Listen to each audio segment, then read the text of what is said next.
Our life encompasses many different stages, from being toddler until we turn out to be old and frail and eventually proceed towards the diminishing end. Life is a mixed bag of triumph and tragedies, and probably from a small shopkeeper to astronaut, everyone experiences life in the same light. But military careers are very different in many different ways, not only because it's a very different occupation, but also for the reason that the spirit that inspires people to undertake such a daunting task is unusually unique. Assalamu alaikum viewers, this is General Sarwar and you are watching Sarwar's Chronicle.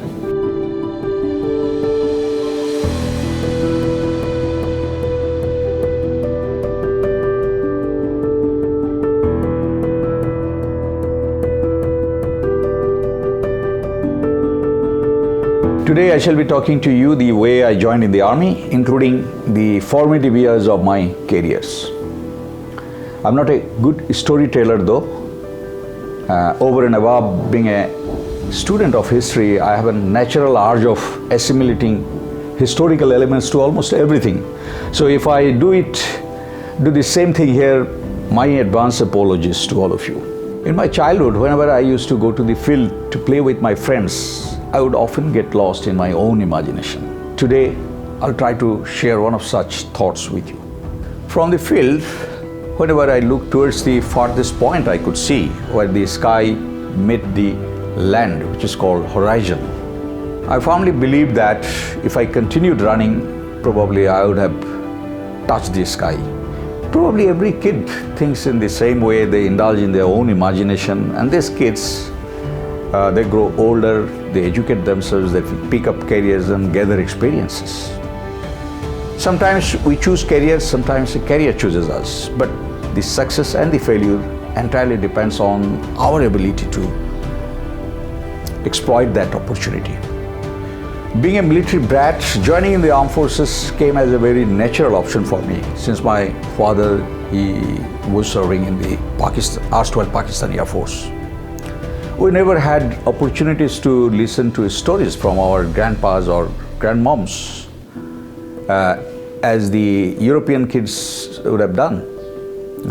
In the Europe, there have been a lot of wars and skirmishes like 100 Years' War, 30 Years' War, and 7 Years' War. And ultimately, most Europeans have been the participants of those events. Even if we look at the Central Asian region, this region is also experienced rather a lot of wars and skirmishes. Even around our region, if we think of Afghan borders, or even in the northwestern region of erstwhile India, those people also have experienced some degree of wars and rebellions. But if we look at our region, particularly the Bengal region, we have rather prompted the invaders to come in and settle down very easily, unlike everywhere else. But things changed in 1857 when the Bengal regiments rebelled against their masters, or the white masters. To resolve this issue, the then British militaries, or the British Indian Army's Commander-in-Chief, General Lord Robert, he came up with the idea of martial rescuing.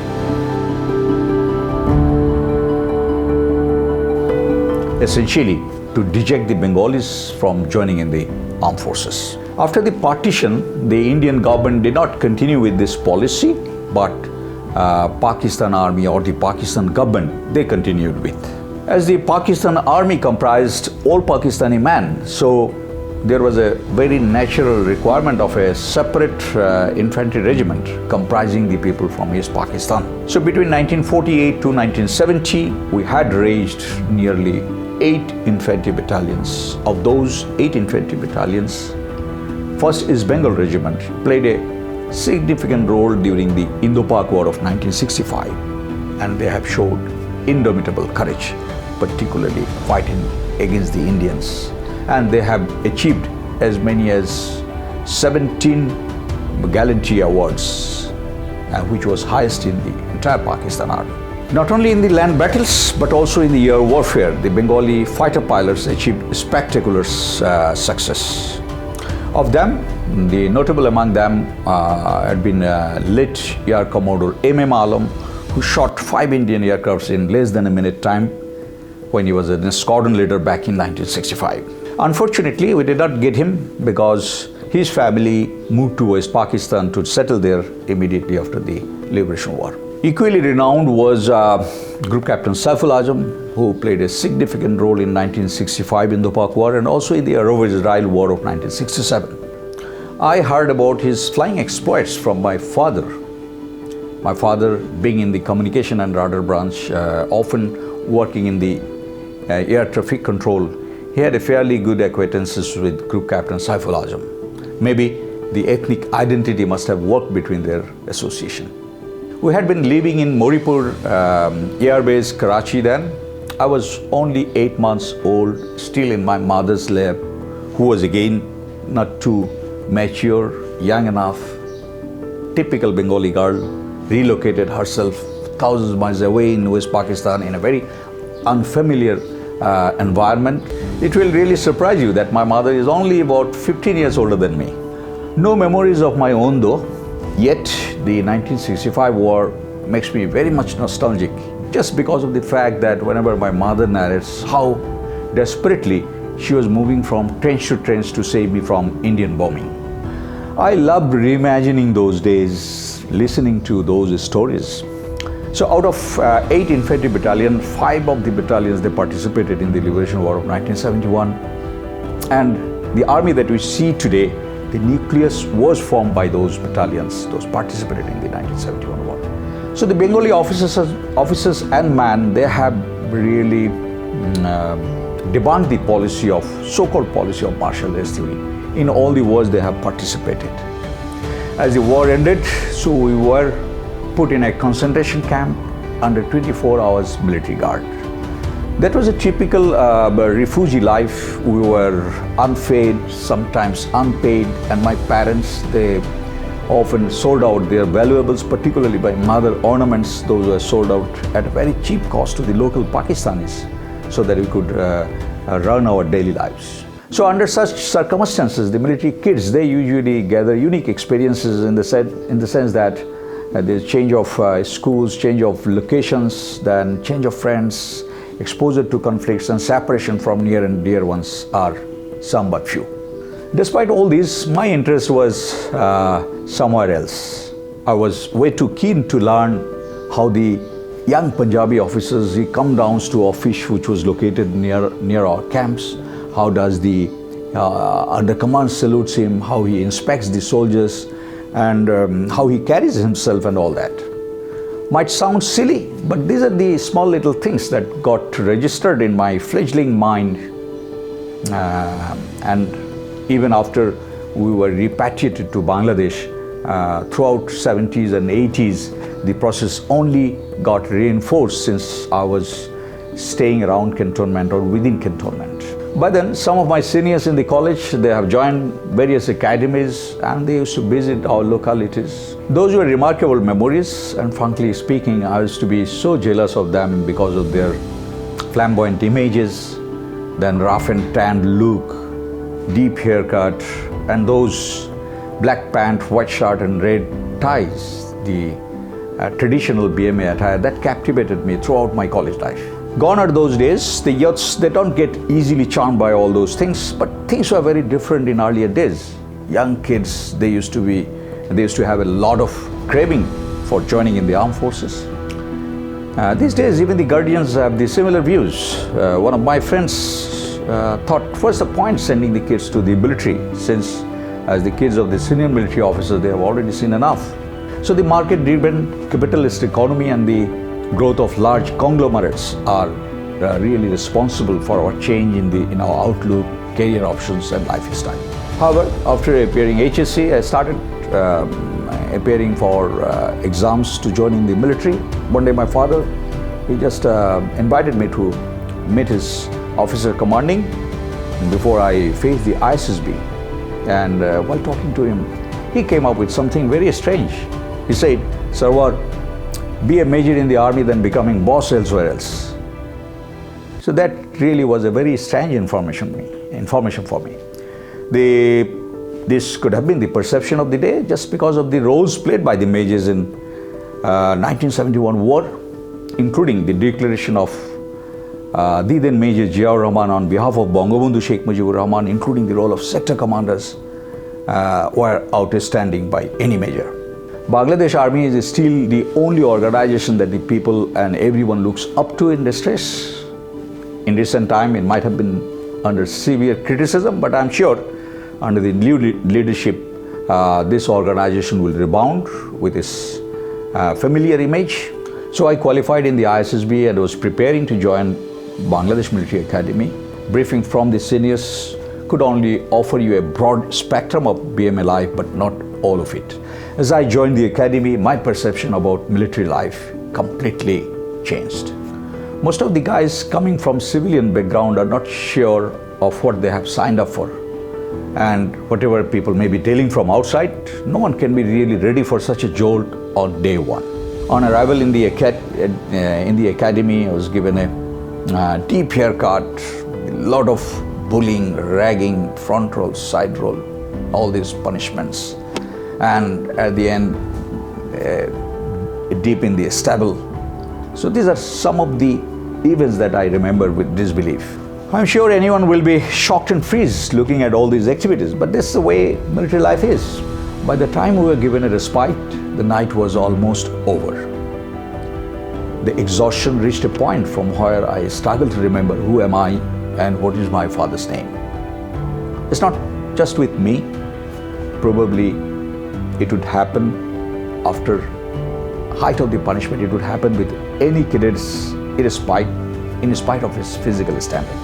However, I spent the initial months learning PT, drill and other activities just to turn the raw youths like me into the gentleman cadets, as they are called in the academy. Usually at this stage, cadets are put through extensive physical and mental exercise, mental loads, so that they are able to endure the subsequent trainings. Slowly and gradually, these cadets are taught other nuances of military life, so that once they join the unit, they are able to lead the soldiers. After 2 years of rigorous training, I passed out and I joined a newly raised unit called 44 East Bengal Regiment. I was the first officer to join directly from the academy, while other officers and men, they joined from different units and installations under cross-posting. It was an infantry unit designed to fight its adversary barefoot, carrying handheld weapons. They are the only unit given the mission to close with and destroy the enemy. You can raise a city using tanks, guns and aircrafts, but you cannot really hold a ground without infantry or without putting boots on the ground. I'm sure you have noticed while watching war reports that the soldiers running from trench to trench and crawling and creeping from trench to trench with injured legs and amputated limbs amidst intense firing, those are none other than the infantryans. Not everyone you see wearing combat are designed to undertake such tasks, and that's why the infantry is so unique. All the armies of the world are infantry-centric, and other arms and services, they are organized around infantry so that infantry are able to undertake their mission effectively. After joining in the unit, I stayed with the soldiers for 12 weeks. This is called regimentation, wherein I ate the same food in the same langar, I slept with them in the same barrack, I used their washrooms. I did everything they do, or they did. The officers that you see from the top down to the subaltern, they all undergo such kind of training. And this is a very common practice around the armies in the world. And that's why there is so much synergy within the armies across the boundaries. Regimentation offers you an opportunity to know and understand your soldiers, because at the end of the day, these are the people that you are going to deal with in the most challenging time. These traditions are followed in almost all the armies of the world. After coming to the unit, I got a commanding officer who was from Pakistan Military Academy, Kakul. As you may be knowing, PMA or Pakistan Military Academy was established in 1947, right after the partition of Indian subcontinent. And it was designed along the model followed by Royal Military Academy, Sandhurst, United Kingdom. So the training and military culture that we have today largely came from the British to the Pakistani or PMA qualified Bangladeshi officers, then from them, then on to the Bangladeshi originator officer through knowledge transfer process. One such British culture is that you are not allowed to discuss politics and women in the officers' mess, which is rigidly followed or strictly followed in our military as well. Use of wine in the officers' mess was a strong British culture, but right after the 1947 partition, since the Hindu religion doesn't prohibit alcohol, so you will find this tradition is still there in the Indian armed forces. But as far as Pakistan military is concerned, after the Islamization of Pakistan under General Ziaul Haq, they have done away with this tradition. And as far as Bangladesh is concerned, whenever you go to any officer's mess, you might find the bar written in emboldened letter. But we also do not promote alcohol in our officers' mess. So instead of liquor, maybe you will be supplied with cold drinks and ice cream. So that's how these traditions have transformed based on the religion and local culture. Another is interesting example, whenever you visit to any officer's mess in Bangladesh military, you'll find a person named Moshalchi, and it has also a connection to the British culture. How? Because, as you may be knowing, the electricity was introduced in India in the later part of 19th century, but before that, British Indian cantonments and the masses were dispersed all along the India. So at that time, to light up the masses, they used to recruit a person called Moshalchi, right?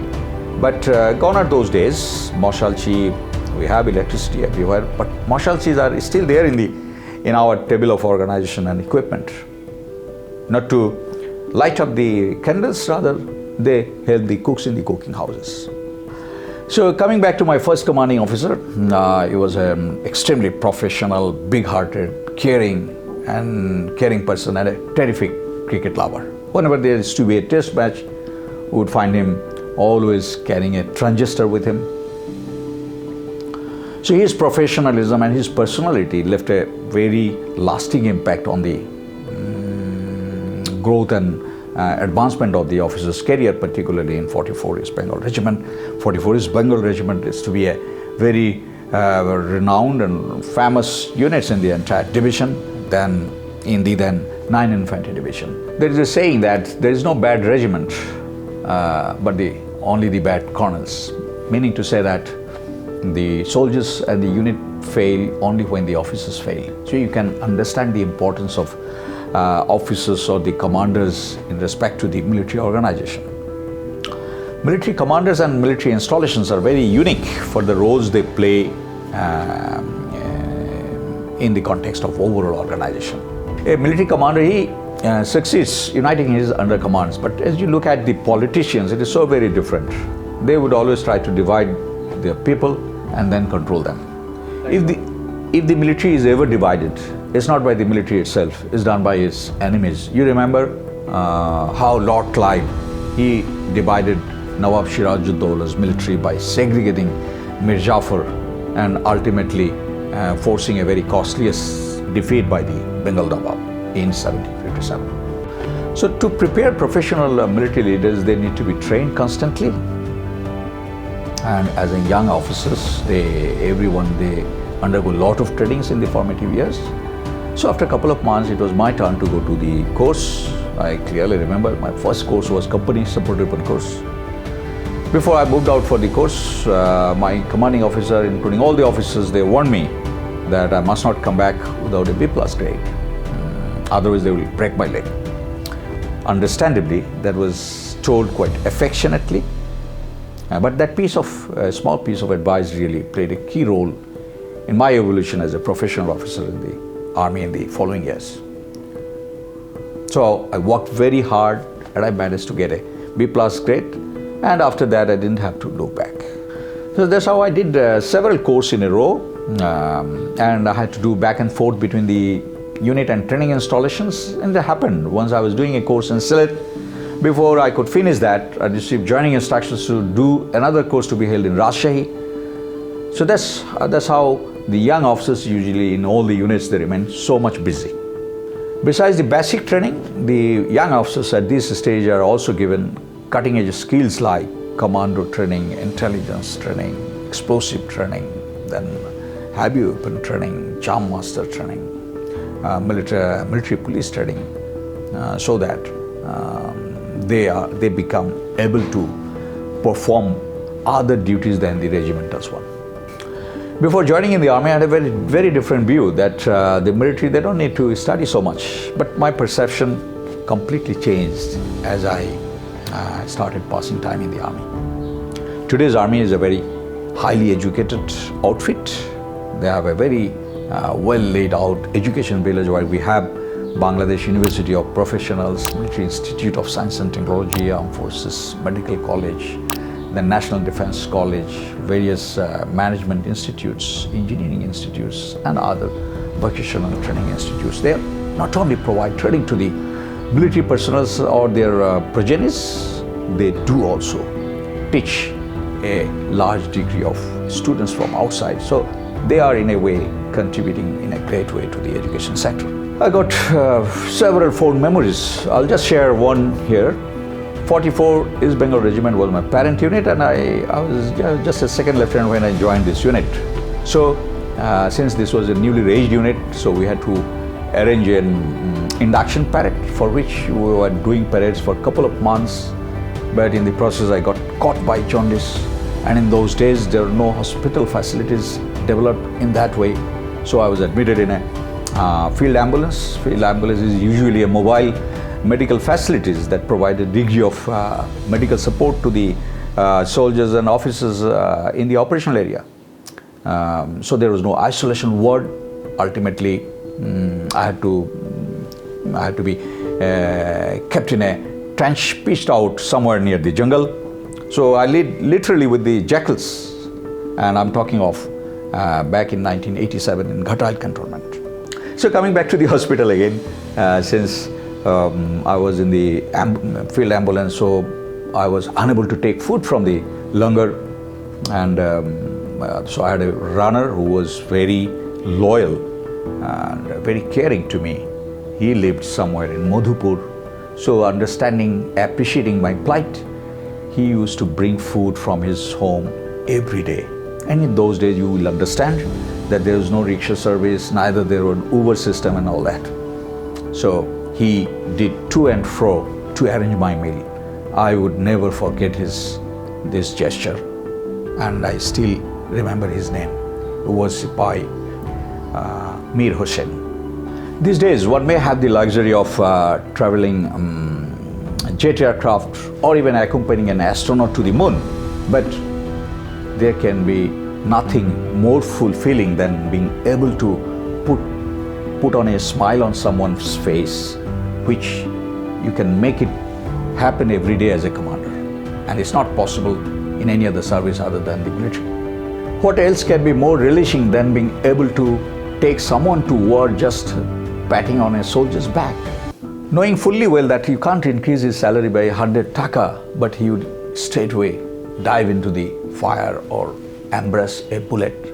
So that's how the military service can be so unique. This is the only service where people take a vow to sacrifice their life for the call of the duty. In no other service you will see this is happening or this being done. In my career, I had my share of operations, adventures, encounters, conflicts, bitterness, hopelessness, and all that. And all these have shaped me in many ways or the other. Maybe between the historical anecdotes, I will share some of those experiences in the subsequent episodes. With that, I come to the end. Thanks for watching. If you like the content, do subscribe to my channel. Goodbye and Allah Hafiz.